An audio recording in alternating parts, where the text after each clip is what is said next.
Bonjour, je m'appelle Eric Lopez, je suis mexicain.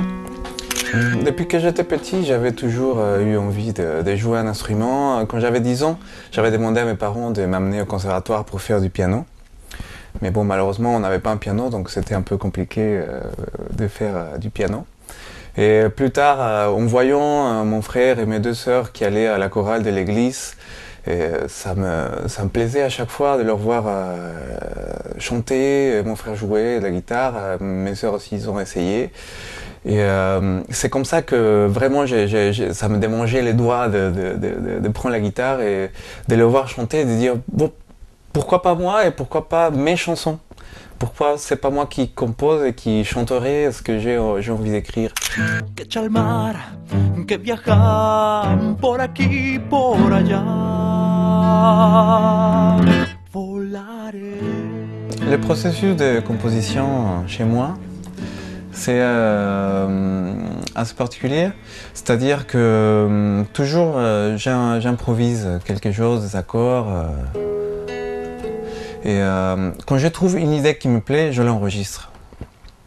Et elle peut passer des années dans une boîte, dans la cassette ou dans la clé USB maintenant, et à attendre voilà, qu'elle revienne cette mélodie dans ma tête et qu'elle puisse être utilisée.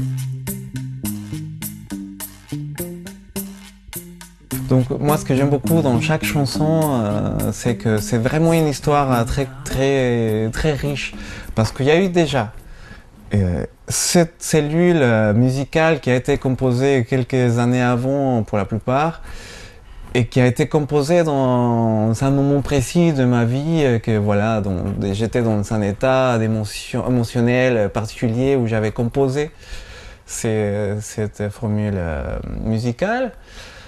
Et des années plus tard, elle revient dans ma tête, je suis dans un autre contexte, dans un autre moment de ma vie, j'ai vu quelque chose, et du coup j'ai envie d'écrire.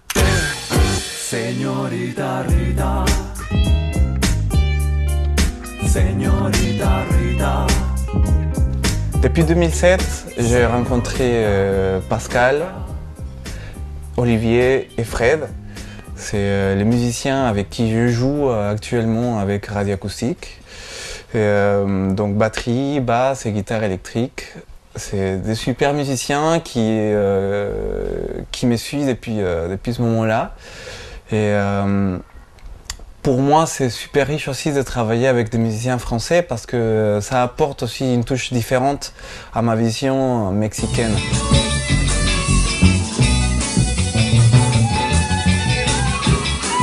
On revient à cette histoire des projets. Et pourquoi pas un groupe, pourquoi pas un chanteur, pourquoi un projet? Parce que on est des êtres humains. Quand on allume la radio, on cherche toujours quelque chose par rapport à notre état émotionnel. Radioacoustique a un morceau joyeux, un morceau triste, un morceau pour danser, un morceau pour faire la fête, un morceau pour beaucoup d'états émotionnels. Et c'est ça que aussi la raison pour laquelle j'ai pas envie d'appeler ça un groupe ou que j'aime pas mettre des étiquettes, parce que voilà, j'ai envie que ça soit vaste et qu'à chaque fois que vous allez prendre le disque de Radioacoustique, vous dites aujourd'hui je peux écouter cela, et demain je peux écouter cela, et demain je peux écouter cela, parce que ça va correspondre à votre état émotionnel du moment.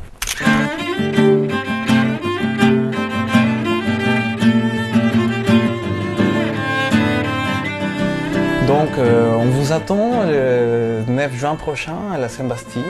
Donc Radioacoustique fait partie des artistes de l'année off du Mexique en France. Et, vous allez pouvoir retrouver Quack, Barrio Libre et évidemment Radioacoustique. On vous attend.